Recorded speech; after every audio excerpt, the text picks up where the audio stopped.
to mention last week, actually, if I may just be so bold to say that.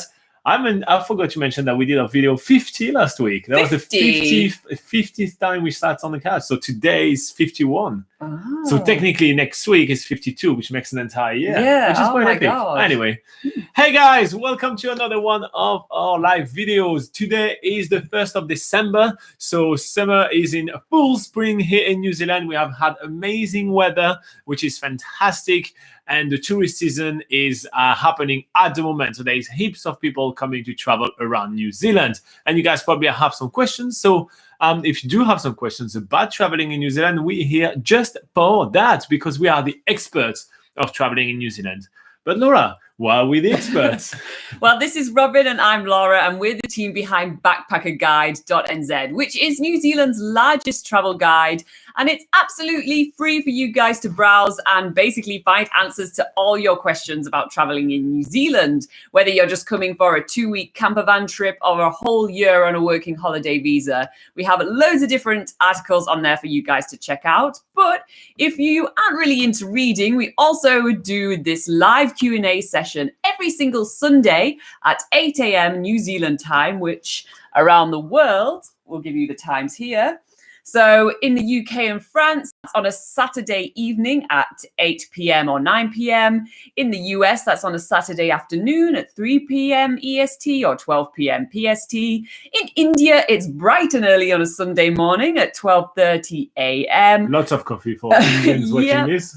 And in Australia, that is on a Sunday morning at 6 a.m.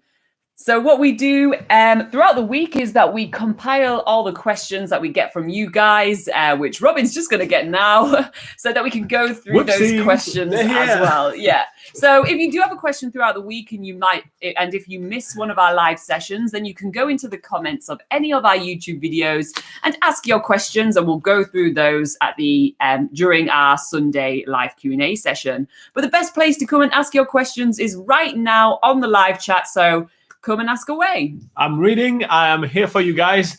Good morning, Nassim Ansari. How are you doing today? I'm pretty sure it's really early for you. But yeah, thank you very much for joining us. All right, guys, if you can hear us well, if you can see us well, perfect. Tell us where you're from. And if you do have any questions, put them in the live chat. In the meantime, we're going to get started on all the questions that we received this week. And oh man, there was a lot of questions. Where do we start? Yeah, I actually don't know where do we start. Okay, we're gonna go with Gregory. Okay, so on YouTube we have Gregory C that says, "Hi, I'm Gregory. I have tracking your YouTube channel for a while. Those information are really useful. I am going to New Zealand with my girlfriend with working holiday visa. I will arrive in early April 2020, and I am planning to buy a campervan to live for a year. Do you think that is possible to live in a van for such a long period? Do you have any tips for us? Thank you so much, Gregory and Hani." All right, so Gregory and Hani, we actually have spent, we were supposed to spend a whole year in a campervan during New Zealand's biggest gap year, that you'll be able to see some videos on this channel. Laura and I did challenge ourselves to do 365 activities in New Zealand in 365 days. We call that, New Zealand's biggest gap year. So we did buy a big RV, a big campervan, and we started traveling around New Zealand. However, it kind of broke down after about 6 months. So we can give you our experience from the first 6 months. We do travel a lot with campervan all the while throughout the year, so we can give you a lot of tips. But we haven't experienced an entire year. We have experienced 6 months. The first tip that we can give you is obviously to buy a good quality campervan, something that's going to last the distance. I mean, ours broke down, and to be fair, ours was a money pit. We had so many issues. And if you watch New Zealand's biggest gap year, we go through all those issues. Yeah, so obviously you don't want to buy something that's too old, which is the mistake that we made. Bear in mind that you are buying something that you're going to be living in. So not only do you want the actual vehicle part of the campervan to be, mechanically sound and actually work really well, but you also want to think about all the appliances within your campervan as well. You want to make sure when you're actually going around and looking at camper vans to actually make sure all the appliances in the camper van work, because that's often missed when you're doing a vehicle inspection. Usually you're just looking at, does it run well? Do you do test drives? Can you hear the engine? Yeah, can you hear the engine? Is the steering good? But yeah, really do make sure that all the appliances in the back work and you know how they work. And yeah, you need to go into a more of a thorough inspection than what you would do on a normal car. I think for purchasing the camper van as well, my first tip will be don't cheap out. Buy something which is big enough where you actually can live in. If you look at New Zealand's biggest gap here, we did buy quite a big camper van. It gave us a little bit of space to be able to move around, and it was much easier to do that for an extended period of time rather than actually staying in a small, like more camper car. Yeah. And the other consideration as well is to get a self-contained camper van. This will give you so much more freedom around New Zealand. So self-contained and something quite big that you can actually kind of move around. Ours, it has like a little kitchen, it had like a shower, it had all those kind of things. So yeah, so for the buying process, I think that's basically what we will give you. Don't be afraid to spend good money on your camper van. Usually you will get about your money back, or if you lose $1 or $2 it's still very cheap compared to either paying rent or even just buying something really crap and that you're never going to sell again, or even just renting a camper van. So you're still going to save a lot of money by doing that, even if when reselling it, you're not reselling it for the same amount of money that you bought it for. So that'd be the first thing. Now, the second thing is about how to drive. Laura, did you enjoy driving the big RV that we got? I absolutely did not. I think I only drove it like probably one time. And it was, I'm not used to driving really big vehicles, so I found it really daunting to drive a massive camper van. Robin was got used to it and stuff, but I hated driving it as well. driving it. So even so, we like from our experience, we would. Like if we were to do it again, we would definitely go for something that we enjoyed driving or was easy to drive, because also the roads in New Zealand aren't exactly, they're not that easy. There's a lot of winding roads. Most of the roads in New Zealand are very winding, sometimes quite narrow as well. So you need to think you need to be comfortable at sort of maneuvering your camper van around tight spaces and stuff like that. So yeah. But that's a very kind of personal thing. If you're used to driving something big and you're comfortable with it, you're going to definitely enjoy yourself. Like it's not something that we're used to, and it was very different. It was very different for us. So it's just a personal kind of stuff. Also for driving, remember that New Zealand has slightly different driving rules than what you're used to around the world. We covered that in many different videos here on this channel, or if you head to BackpackerGuide.NZ. And then you just type road rules in the search bar. So it's www.backpackerguide.nz and then road rules in the search bar. And we have a very easy to read article that covers what are the different road rules. And also they drive on the wrong side of the road here in New Zealand. So here you go. Oh, it's the right side of the road. It's the wrong side. It's the wrong side.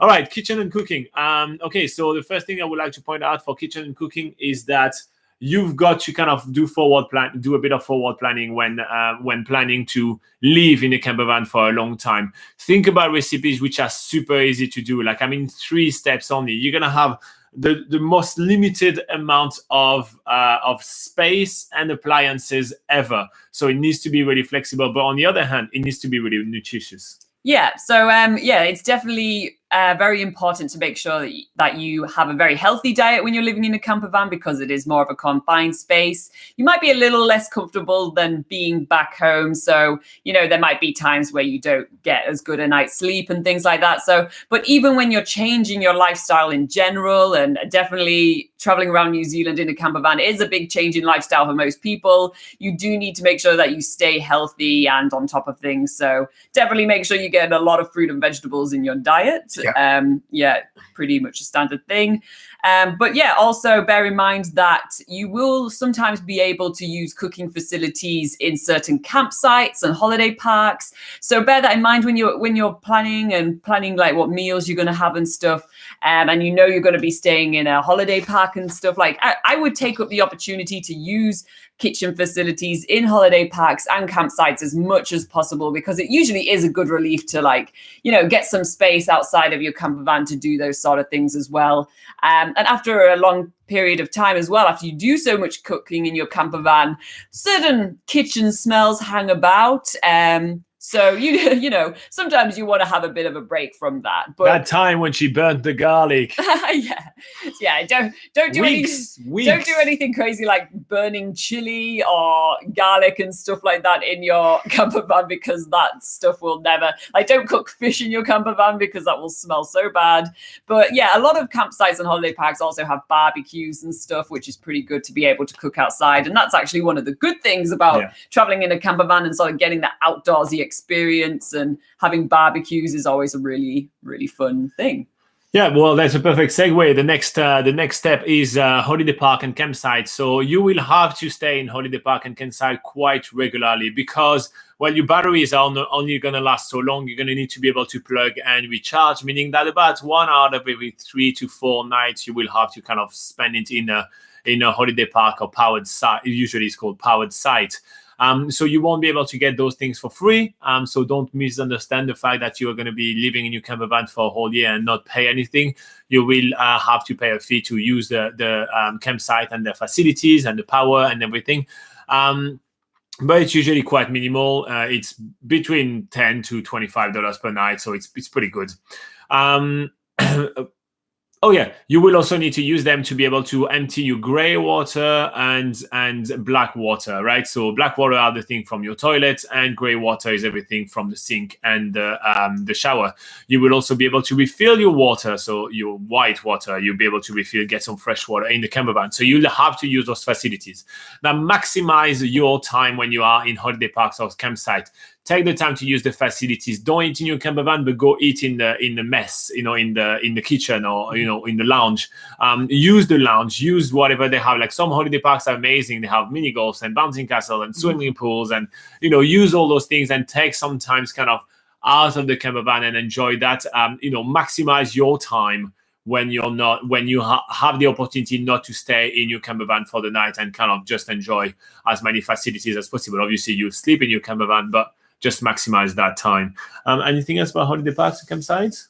Not really, Okay. But also maybe I'll just touch on freedom camping, which is going to be the opposite of staying in campsites and holiday parks. So freedom camping is basically where you can park up somewhere for free. But in New Zealand, there are very strict rules on that. And first of all, most of the time you need to have a certified self-contained vehicle, which we do have videos on YouTube. If you just type self-contained New Zealand in YouTube search, you'll probably see our faces for a video, which explains what exactly a self-contained vehicle is. But when you are buying a vehicle, make sure that you look out for this blue sticker which says self-contained, and that allows you basically to be able to freedom camp in a lot of places around New Zealand. But again, there's lots of freedom camping sort of restrictions which are different between the different regions around New Zealand as well. So yeah, you need to basically look up what the restrictions are. And we do have articles on BackpackerGuide.NZ, which is basically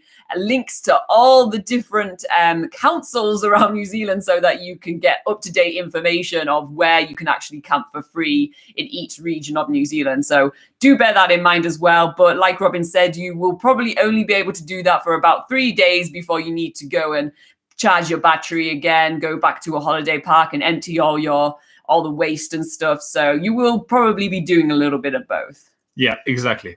All right. So next up is hygiene. So one of the issue that some people get with living in campervan for a long period of time is hygiene. Campervans are a bit harder to clean. There's nooks and cracks everywhere. Usually you can't air them as much as a house and everything. You can't just open all the windows and everything. So the windows are usually really small. So make sure that you kind of have a plan with that. You clean it regularly. You air it regularly. And also you keep yourself in really good hygiene, because that's the thing, you're going to be the thing that's going to create the most mess inside your campervan, right? It's you're the living thing. So if you stink, your campervan is going to stink. All the bed sheets are going to stink. The bed is going to stink. Everything you own is going to start stinking. And, then it can snowball into like bad health effect and everything like that. So hygiene is extremely important. It's something which is extremely overlooked because you're kind of roughing it. But the more you're roughing it, the more you actually need to be careful of those kind of things. So yeah, obviously, if you're staying in campsite and holiday parks, make sure to use the facilities as much as you can. Use their shower, use their this, you know, all those kind of things. And yeah, any other tips on the hygiene? Not on hygiene, but more for the cleanliness of your camper van. Anyway, camper vans, like Robin said, it can get dirty pretty easily, and such in a small space. Like even silly things like if you don't take off your shoes, you'll find that your camper van in an instant will just get covered in grass and dirt from outside, and it can get really dirty really quickly. That's definitely something that we found with when we were in a camper van for 6 months. So just like making sure that you stay on top of that. We actually bought a mini vacuum cleaner, which was really handy just to keep on top of those sort of things. And when you first buy a camper van as well, you don't really know who has been sleeping in there. It was the dirtiest thing we've seen. So we definitely recommend like just giving your camper van like a one massive clean when you first get it, and then making sure you just stay on top of things while you're living in it. But another thing sort of connected to hygiene and cleanliness is organization. And in camper vans, it's really useful to be well organized with things in your camper van. There's a lot of compartments everywhere, but if you don't organize it properly, there's often times where you forget where things are and stuff. And also you need to bear in mind about things moving around. So when you are organizing your camper van, it's quite useful to have certain boxes just to keep things together. And you can also get sort of these kitchen liners which have grip on them, so that you know, if you've got like cutlery in your drawer and stuff, it's not all rolling around. And you've got plates, you make sure they're all stuck together and they're not like, you know, cracking each other and stuff. So make sure that you secure everything really well in your camper van and organize it in a way that you can actually find things. Yeah. So use a lot of labels. Like we had a bunch of white labels and we just wrote it down with a marker and everywhere. And a good way to find all those boxes and liners and everything like that is all the Facebook groups where people are buying and selling camper vans, or backpackers Facebook group. Everybody that finishes a trip usually will kind of sell those things, and a lot of them actually will leave them in the camper to sell it to you as well. So here you go. Now, you mentioned that you're going to be traveling with your girlfriend, Hani. So obviously, it's going to be a bit of a test of your relationship, living in the smallest space ever, you know, for such a long time together. It's going to be testing a little bit your relationship. So you're going to need to think about, you know, kind of personal space and just, you know, make sure that you're not always just on top of each other. So, you know, it can just be, you know, kind of splitting the task. For example, when you go to holiday parks, you know, I remember that, you know, I usually like to go to the kitchen and make the food, you know, in the big holiday park and do those kind of things. And Laura stayed behind and usually worked on BackpackerGuide.NZ or did those kind of things. So it's kind of like splitting the task. So you also have like an hour or two kind of apart. Just so you kind of can gather your thought, and also you have something to talk about. If you do everything together, then what the hell is happening? So it's kind of important. Obviously, every relationship is different, and you guys may be super happy to be always on top of each other, but sometimes you just need to kind of pace things around and everything. It's a lot of fun. Honestly, I can't really recall any bad moments. But it's kind of like something that you just have to be mindful because literally like every single time you turn around, you're gonna either see that person or literally touch that person because the space is that small. So you've got to keep that in mind. Do you have anything about that? I don't think I have anything to add. Okay. That won't get me into trouble. Oh, I'm joking. And lastly, we have make the most of it. Like, you know, traveling in New Zealand with a camper van will give you absolute freedom. You want to make the most of it. So make sure that you kind of are on the go as much as you can. We have seen a lot of people that end up living in a camper van and they stay 3 to 4 months in one place because they just got a job. Living in a camper van while staying in one spot is literally the most sad things I've seen in my life. It's just not. So just make sure you make the most of it. You travel around New Zealand, you explore everything that this amazing country has to offer. I know it's kind of obvious to say that, but I just really, really, really want to say that, like, you know, if you take a job, like make it a maximum of a month and then drive again, like it's so important for, I mean, you know, you roughing it, get the perks of it. Don't just get, you know, the everyday job and the really subpar quality of living. I mean, it's kind of like, this is not a trip. This sounds like awful. That sounds like hell. You're better off staying home and actually working an extra month at home with all your home comfort and save a little bit of extra money. And then you, instead of coming, I think you say you're coming in April, come in March, and then you have more money. And then like, it just makes more sense that way. Like, don't come here to have a van, park it, and just work. I honestly, that would be so sad. Yeah, absolutely. I agree. Couldn't say anything else. All right. Okay, cool. So if you did find this video useful, please hit the subscribe button. It's a great way to kind of reward us for all our hard work, especially those little likes. They're really, really cool. And yeah, if you do have any of your question of your own and you want us to address it in the comment of the video right away, or if you're watching that live, go on the live chat, guys. Speaking of the live chat, what is happening? Looks like quite a lot's happening. Yeah, all right, let's read everything. Charlie says, can you guys do another year in New Zealand? We are in New Zealand, so yeah, we are doing another year in New Zealand. But we're not going to be doing another one of those New Zealand's biggest gap year with 365 days, 365 activities. It was a lot. It was extremely taking, like, physically. We were exhausted after that. And right now we're also exploring a lot of the South Pacific Islands. So we're doing a lot there as well. So you guys are going to see some content of that coming up because we do see some great ways to develop sustainable travel over there. So we try to help basically save the planet. It's something that we really care about.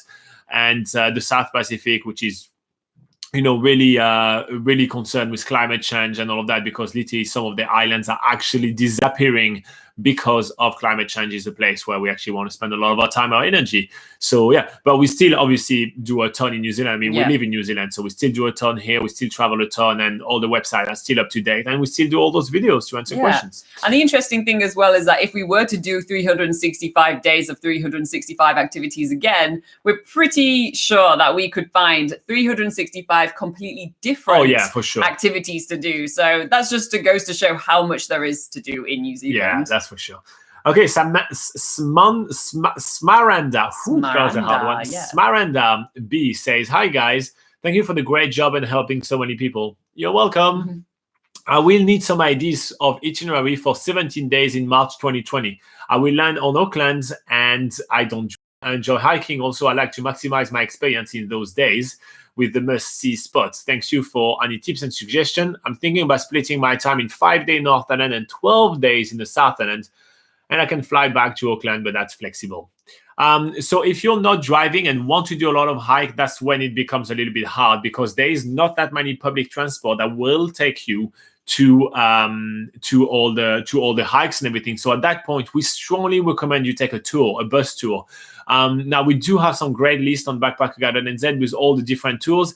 I personally would suggest a company called Flying Kiwi. They have actually some itinerary which are 16, 18, or 15 days, because you may want to basically arrive in Auckland and kind of rest a little bit and then hop on the bus. And they do a lot of outdoor stuff. They're even going to help you. They're even going to be camping a few times. So I think it will, like, from what you seem to like, I think you're going to have like a good mix of a lot of different kind of accommodation experiences and everything.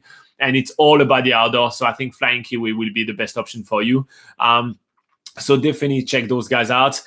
So if you go on BackpackerGuide.NZ, just type flying, like, and Kiwi, like the kiwi bird, on the search bar, and we have like, we talk to you about the different tours they have and the stuff about the company. So from your profile, there is a lot of bus companies in New Zealand, and definitely browse around and see which one is best for you. But from your profile and what you say, I think Flying Kiwi will be the best. If you try to come to New Zealand and actually try to do everything with the normal bus, which is called Intercity in the country, you will have a hard time going on to do hikes and do those kind of things. So it's going to be a little bit more of a challenge. It's, for just 17 days, you don't have that much time. You want to make the most of it. So I will dish in a little bit of extra money and go with Flying Kiwi. Yeah, absolutely. Yeah. But if you are on Intercity as well, you're probably going to have to go to some main tourist towns, and from there's often some hiking shuttles, but this it's usually not the easiest way of going about doing hikes, but that is an option as well, to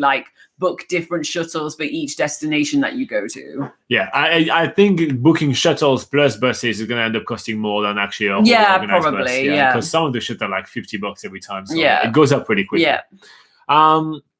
But yeah, definitely check out on BackpackerGuide.NZ. Just check out, so you go on travel tips, then transportation, and then bus, and you have all the articles on that. Or just type Flying Kiwi on top, and because we mentioned them in quite a few articles anyway, it's going to send you to other articles as well, which mention other company as well. Yeah.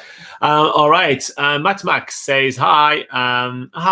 Hi. How do you manage if you are sick and can't work and you are short on money?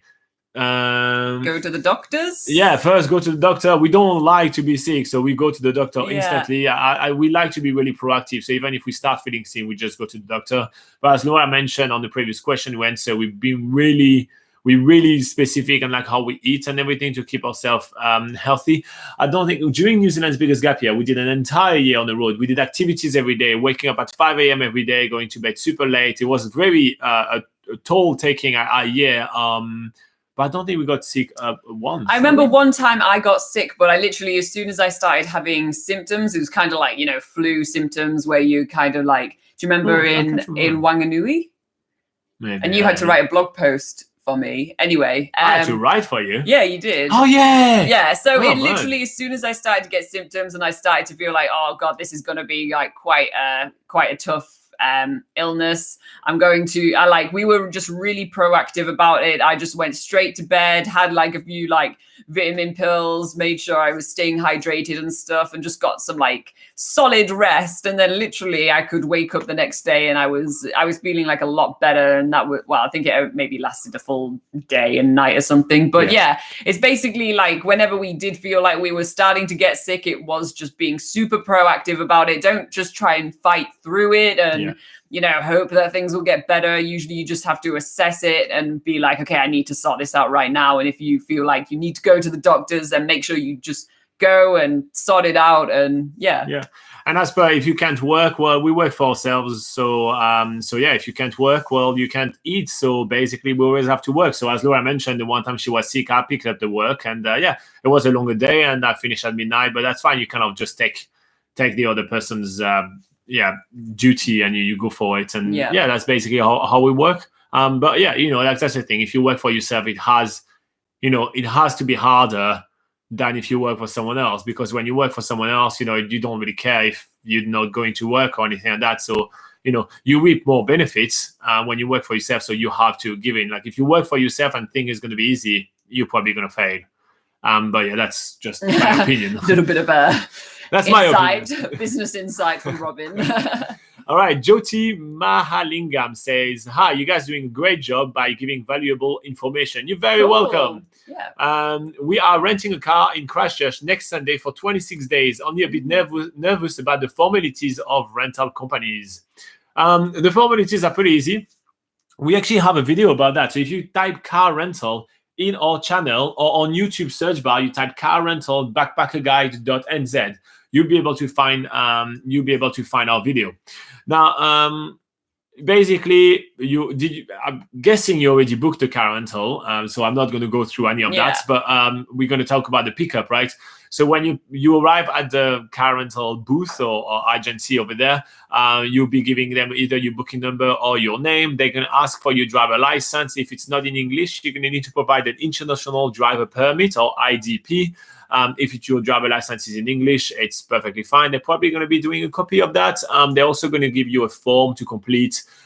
So you just refill the form, basically about the same thing that you filled up when you booked the car rental. I still don't understand why they're making you fill a paper form, but that is okay.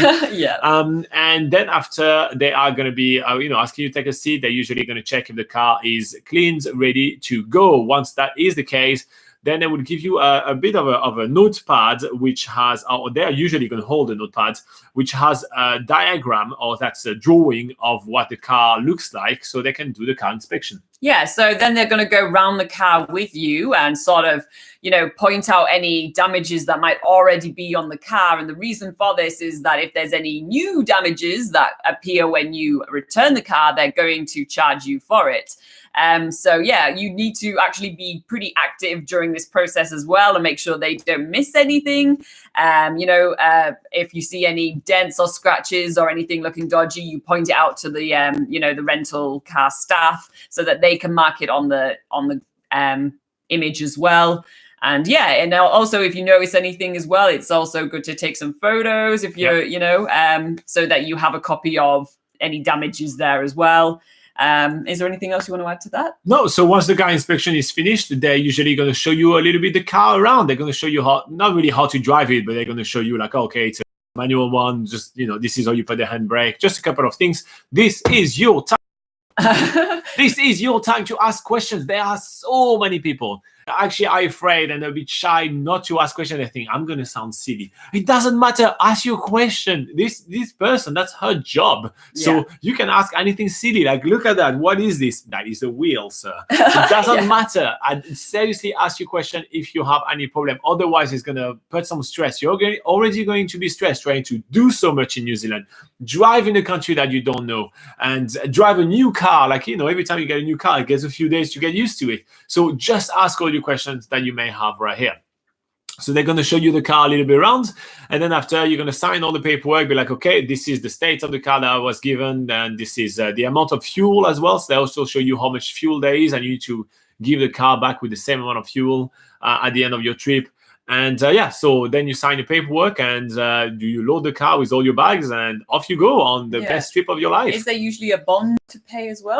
That's going to depend on how you pay. If you pay with credit card, they usually don't ask you a bond. If you purchase the extra insurance, they usually don't have to pay a bond. But if you didn't get the extra insurance through the company, they may ask you to pay a bond. So they may either block on your credit card something like $2,000 or $3,000, or they may just ask you to give them that in cash. The bond is if you destroy the car completely and they give it back. They don't give it back to you. If you don't destroy the car, they give it back to you at the end of the trip. Yeah. So here you go, Jyoti. I hope that answers your question and that relieves all of the stress that you're having because you're arriving on next Sunday. Man, that is literally just a week. Did you pack your bag yet? Make sure you pack some sunglasses for the drive. All right, cool. What else is happening? Life is fantasy. Don't worry, guys. I'm going to read every single comment. I'm sorry, I'm falling a little bit behind, but we like to give you details when you ask us questions. So Life's Fantasy says, hello, I am planning to take a trip to New Zealand for my 18th birthday. Skydive, bungee jump, and hike in the South Island. What do you recommend for destination in the South Island? Whoa, that sounds like an epic 18th birthday. Definitely head to Queenstown. You're going to have a blast there. There's also a few bars and everything, so you can go actually celebrate there. Yeah, and that's where you can do your bungee jump for sure. There's lots of different options for that. I would definitely recommend going to Fox Glacier or Franz Josef Glacier, not only because some really cool hikes there, but you can also do one of the best skydives, in my opinion, in the South Island. There's amazing scenery. You can jump from, how high do they do it in Franz Josef now? It's 19,500. Yeah, I think. it's one of the highest. 19,550, if I'm correct. So you can do I think it's a 90-minute free fall with those guys. So that would be really epic. Definitely a really cool destination to go to. You're on at 90 seconds, not 90-minute free fall. Oh, did I say 90 minutes? I imagine that. It's 90 seconds free fall. It's Yes, really 90 really seconds. good. It's really good. Yeah, so so that's a Right, guys, I'm really bored now. It's been an hour and a half. Can we open that parachute? Franz Josef or Fox Glacier, definitely amazing places to go and check out the scenery, do some hiking and some pretty epic activities as well. You already ran out of voice after 90 seconds. After 90 minutes, you're like, can I get a mid skydive Los Angeles, please? You are thinking about that way too much. All right, Queenstown sounds like a good idea for you, Life Fantasy, and you can do a road trip to Franz Josef Fox Glacier from Queenstown. So that would be our base on our opinion. Matt Max says Queenstown. He answers you Queenstown Life Fantasy. So here you go. Did you say Mad Max? Matt Mac. Okay, I say it way too fast. Okay, Dan Vargo. Hey, Dan Vargo, you used to come before your trip. Are you on? I'm probably gonna read the message first. Yeah. Hey guys, back home now. Oh well, here you go. But I had an amazing trip since I last posted. We went to Rere Falls. Oh, that's cool. Ohope Beach and White Island too. Rotorua was great. You should talk about Kerosene Creek. So much fun. Cool. Yeah. Waitomo was great and very interesting. Surfing Raglan was incredible. Hobbiton and then Piha Beach. Thank you so much for your post and website. Not just have to get us back here for longer. Oh, yes. And driving is so much fun in New Zealand. I love all the roundabouts, giveaway, and lack of traffic light compared to the US.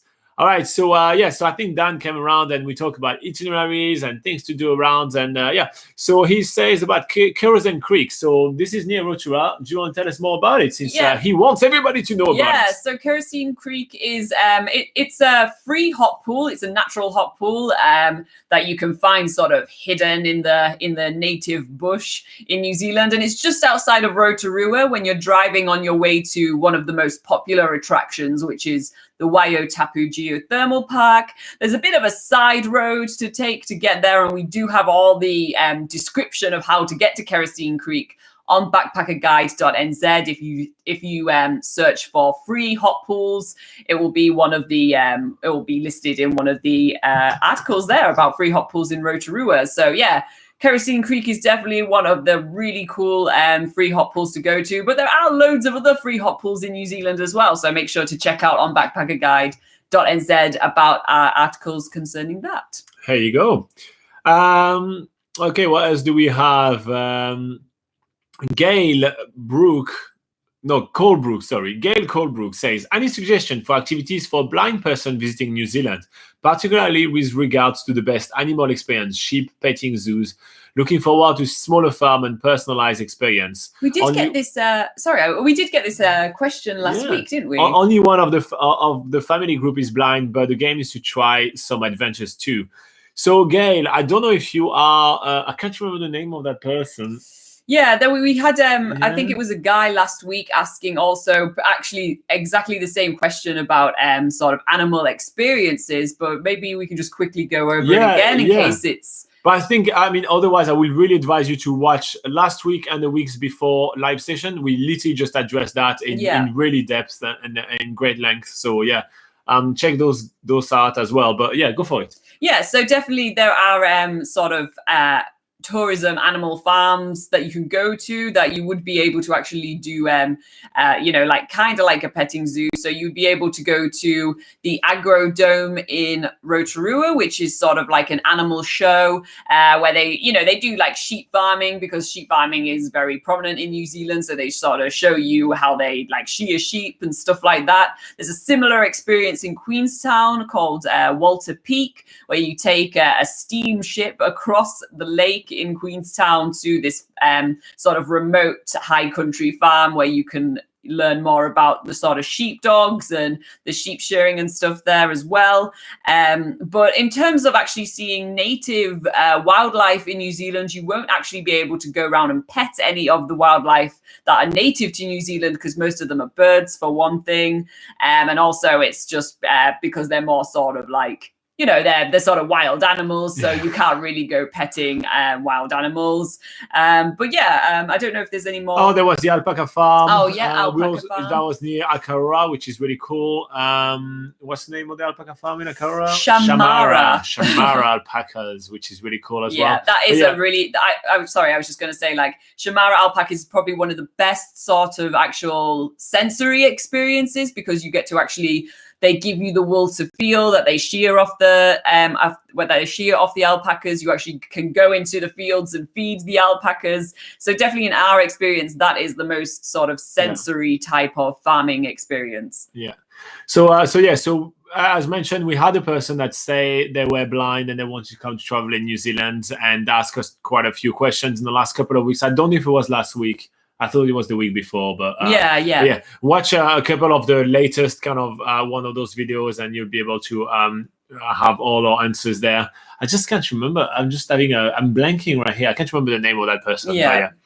All right. While this is happening on the live chat, Jyoti says, thanks for the advice. Yes, packing is ongoing, and we have done rental cover for about 110,000 Australian dollars. So the cover is up to, okay, well, I think that's enough. Yes, I don't know any cars, which is 110,000. That's the price of a home. That's not the price of a car. Wow. Okay, wowza. All right, cool. So while you guys are warming up with some extra questions for us, we are going to go through some of the questions that we received throughout the week. And should we talk about Juraj Lessig? All right. I am apologizing first for the name. Juraj Lessig says, "Hi guys, I have a question. I'm arriving in New Zealand in the beginning of January and I am starting my working holiday visa in Tauranga. I want to work in the kiwi fruit picking industry and I was wondering if summer was a good season to look for fruit picking jobs in Tauranga area. Thanks in advance. I really like your video. They are very helpful." Cool. Always happy to be helpful. That's always a great thing to talk about. Yeah. A helpfulness. Now, fruit picking in New Zealand is definitely one of the most popular backpacker jobs. Yeah. So the thing, well, first of all, I just want to address that most people hear about fruit picking and they know about fruit picking because they've probably heard that it's a very popular job for sort of overseas workers to do in New Zealand. But the thing to note is that picking is not the only job sort of in the fruit industry or viticulture industry. There's a lot of other jobs that are revolved around it, which sort of overseas seasonal workers can get into as well. So if you are wanting to, work just when it's, the best time for you, you should actually consider like all the different types of jobs that are available in the horticulture or viticulture industry. For instance, you can do sort of kiwi fruit packing. You can work in a pack house, which is basically putting the fruit into boxes. There's tray making, which is basically making the boxes. There's pruning as well, maintenance in the orchards when there isn't the picking season. And of course, there is the picking season itself, where you go around in teams and you actually do pick all the fruit, for the fruit orchard company or the wine company. And yeah, basically just bear in mind that there are a lot of different types of jobs that you can be doing around viticulture and horticulture. All right, so what we decided to do, because January is not necessarily the kiwi fruit picking season in New Zealand, you'll be able to find some related jobs, as Laura mentioned, around Tauranga. But we thought we use this video to go through the different picking season in New Zealand, all the different regions of the country. So Laura is going to take the map and show you where the region is, and I will tell you what are the fruit that's going to be picked and collected in this part, as well as what are the times of year. All right. So we're going to go from north to south just to make it really easy for everyone to follow. And we're going to start with the Northland region. So what is the Northland region? So the Northland is all this sort of bit over here. Okay, and a few towns there? A few towns there are Paihia, which is in the Bay of Islands. Kerry is also in the Bay of Islands. There's... I think that's enough. Yeah, there's quite a few small towns up near north as well. All right, so usually the picking jobs includes avocado, tamarillo, orange, mandarins, olives, macadamia, and kumara. And the highest picking season, the highest demand for jobs is April, May, June, and July. Then we have Waikato, which is a very large region. Yeah, so this includes Tauranga, this includes Taupo, this includes Hamilton. It doesn't involve Tauranga.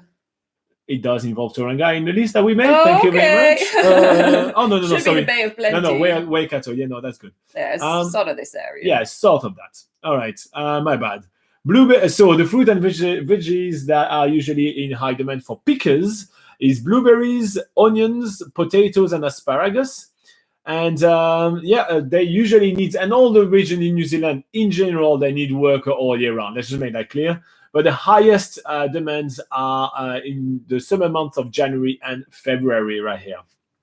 Now we have Bay of Plenty, which includes Tauranga. So Bay of Plenty is Tauranga, Te Puke, even Rotorua, just this kind of area right here. And they are very famous for kiwi fruit and also avocados and feijoa. Now, it's something high demand all year round, but the best months to find work, especially in kiwi fruit picking, will be April, May, June, July, and August. Then we have in Hawke's Bay, this big area right here, which includes Gisborne, Napier, Hastings, anything. Gisborne as well? Yeah. Well, there's there's Wawarapa. No. Actually, you would do. I think that would be Gisborne. Yeah, all this area here. Okay, just over here. All this area there in New Zealand. So those guys are famous for their wine. So the first thing is grapes, but also pear, apricots, plums, squash, asparagus, pumpkins, apples, peaches, nectarines, olives, sweet corn, peas, and tomatoes. That's a lot. So that's a lot. So as you can tell, almost all year round, they need some people here, but mostly in February, March, and April. And then we have the region of Wairarapa, which is basically anything down, anything above Wellington. So this whole region right here, they do a lot of wine, grapes, and olives, and they demand people. I mean, the biggest demand for people is June, July, and August. All right, so we're done with the North Island. That should give you a good idea of what are kind of the months and how you want to make your way as a picker around New Zealand. And some of the best regions, obviously, to find a job as well. Like avoid this area. Right? Yeah, avoid Taranaki, avoid Wellington. Avoid Auckland. Avoid Auckland, but most of it. All right, so South Island, we started with Marlborough. So Marlborough is Blenheim. There is also the Picton area as well. So there is a lot of vineyards around here. So it's no surprise that wine grapes are very popular, sweet corns as well, and olives. And they need a lot of people in June, July, and August. Then we're having the Nelson area. So Nelson is where you produce the most apple in the country. That's where we get all the apples for New Zealand. So we have apples, blackcurrants, raspberries, pears, and boysenberry. And it has the highest amount of sunshine in New Zealand as well, just as a fun fact. So if you want to sunbathe, go for it.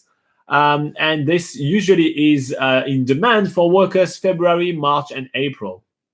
And finally, we're going to go all the way down to the Otago Peninsula, because basically everything from here down to it's not the peninsula, is it? It's just Otago region. Yeah, sorry. So the whole Otago region. So basically everything from here to here is usually more like dairy farming or sheep farming and everything. So it has nothing to do with speaking. So that's why we're kind of skipping it right now. But yeah, Otago is really famous for their apple. They actually have a town that has a massive fruit basket as an entrance sign, which is Cromwell. Yeah. So apples, apricots, cherries, grapes, nectarines, and plums. And those guys, they really do need people all year round. But November, December, and January, they are in such a high demand. Literally, like if you get there and you have 2 limbs, you get a job. It's absolutely crazy. Yeah. So here you go. Those are all the picking season in New Zealand. As Laura mentioned as an introduction, there is a lot of work available all year round in New Zealand. So if you're really into Tauranga, you can go there a little bit early, and you'll find some other type of job. You may have a bit less hours to work, and then you already have your job for when the season kicks in. But during the season, there is no competition for the job. There is competition for workers. So you just have to show up and you get a job literally with the snap of a finger. If you do want some more information about your rights as a worker, how much you're going to get paid, and even finding your job, you can head straight away to www.BackpackerGuide.NZ, which is our website where we put all our tips. And then you click on the tab saying Work in NZ. If you click there, you will find job listings, but you also find all our tips for traveling in New Zealand. It's including a full article about fruit picking, how much you get paid, what's the job like, what are the different jobs available. There's so much information there. And if you want to watch us do some fruit picking, we do have some videos right here on this channel where we take you behind. We show you what is the job of the fruit picking, what is the job in the pack house, and we show you all those kind of things. So just type kiwi fruit on YouTube, type kiwi fruit BackpackerGuide.NZ, and you'll find the video for that. If you find this video useful, like and subscribe. Please hit the like button. It's such a great way to say thank you to us for all our hard work. In the meantime, I'll go back to live chat. Well, not much is happening here. You guys can still hear us. The audio still work and everything. And yeah, if you guys have some questions, by the way, we only have about 12 minutes left, so we're probably going to go through another one of the questions that we got. But it's your last chance for this week to ask us questions. So I know that Jyoti is literally doing his or her packing right now. So if you do have questions about the packing, just make sure to ask, because that's your last chance. You're heading on Sunday. But yeah, if you guys have any questions, just let us know. Let's pick a shorter one.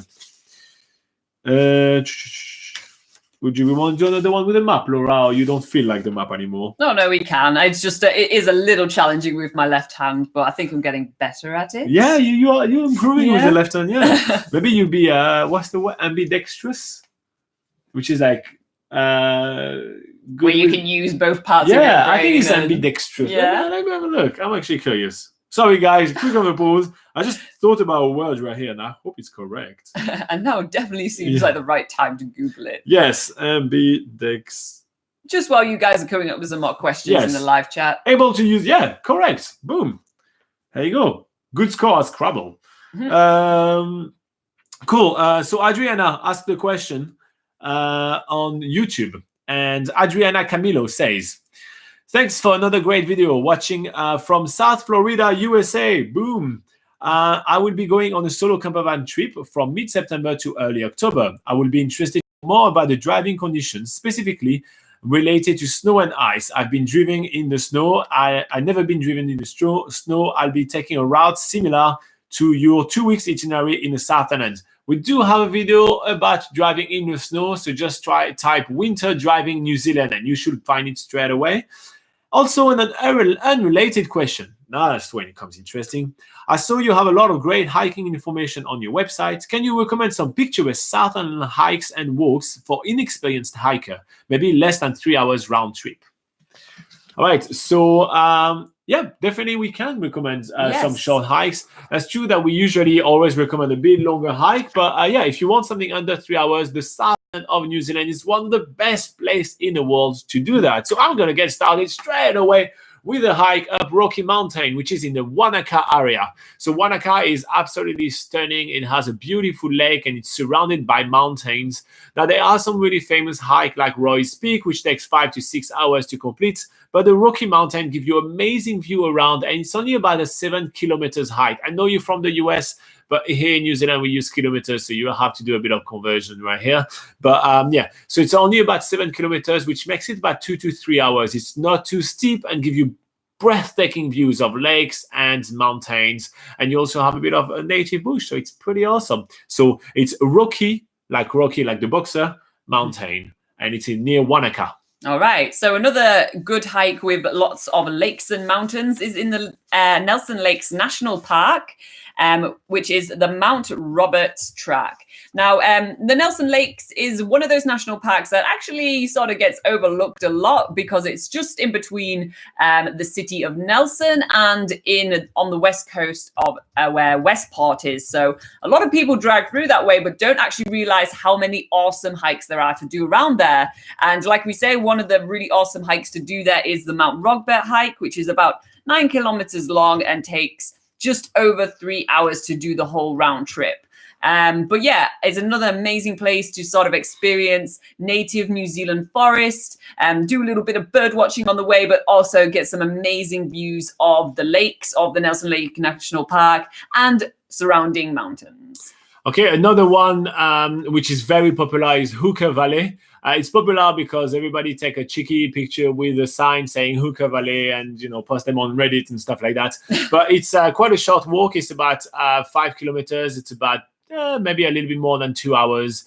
And it's really a humbling walk because you are walking really kind of low, surrounded by so many massive mountains, and it makes you appreciate the sheer scale of mountain ranges. So it's a really breathtaking and fantastic walk to do on the south end of New Zealand. Yeah. So another one we have on our list is Queenstown Hill. Obviously in Queenstown, it is probably one of the more expensive towns to go and visit. So when you actually do find a hike there, and actually, which is a free activity, it's always really, really awesome to be like, finally, something I don't have to pay hundreds of dollars for.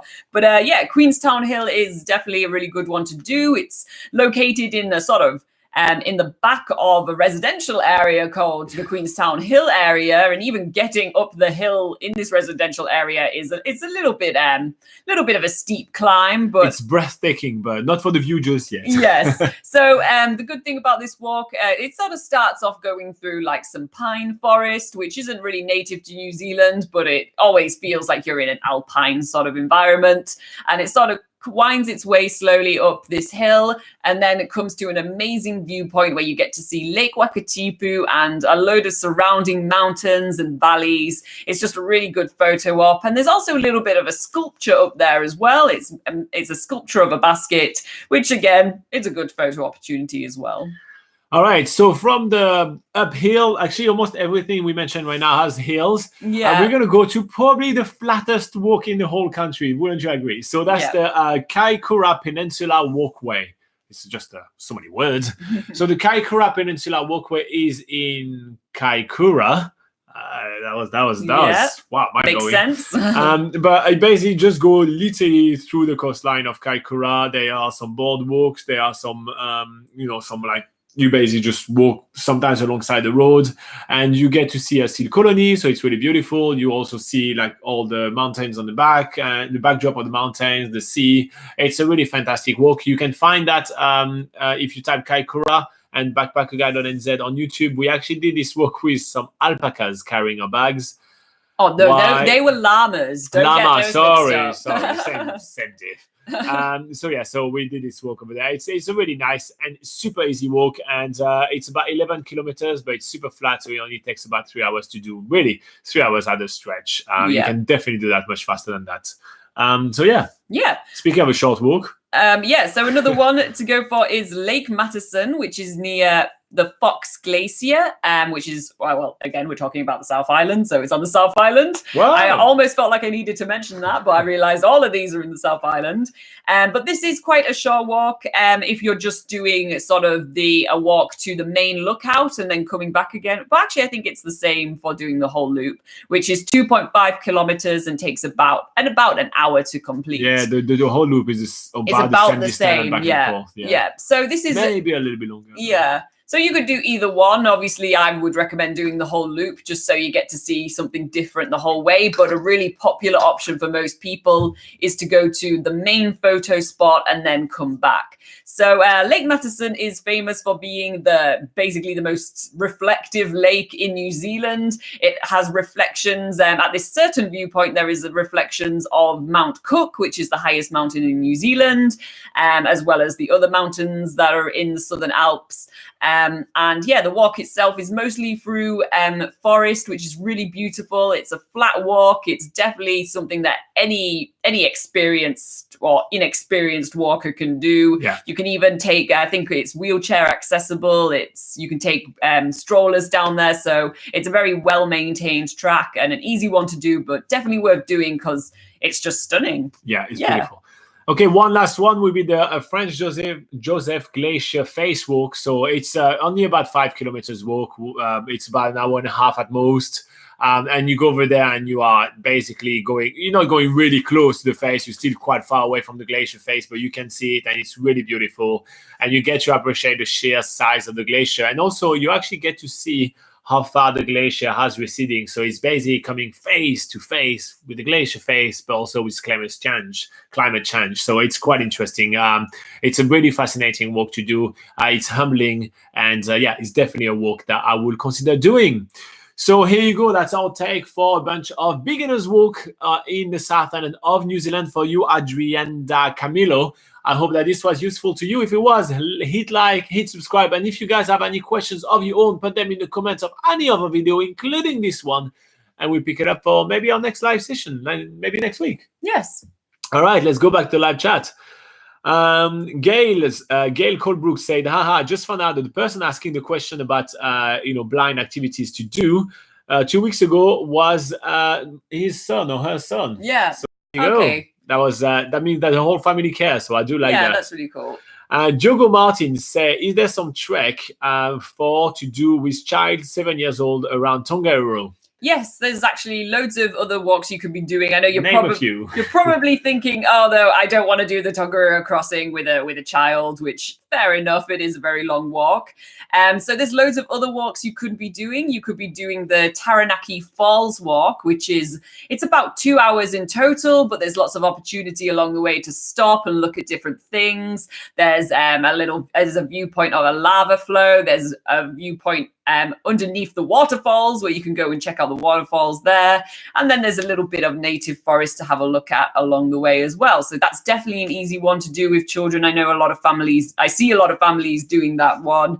And even, do you want to go for another one? Oh, I was about to say, what about you tell them about Tawhai Falls? Tawhai Falls. Tawhai Falls. So it's Tawhai, Tawhai Falls, and we do have it on the website as well. And that is even shorter. I mean, really short. Yeah, that one you can do with, you can even do carrying a child. It's only about 10 minutes, 10 to 15 minutes at most, to walk down. And it's, again, to some really awesome viewpoints of another waterfall. So, I mean, who doesn't love waterfalls?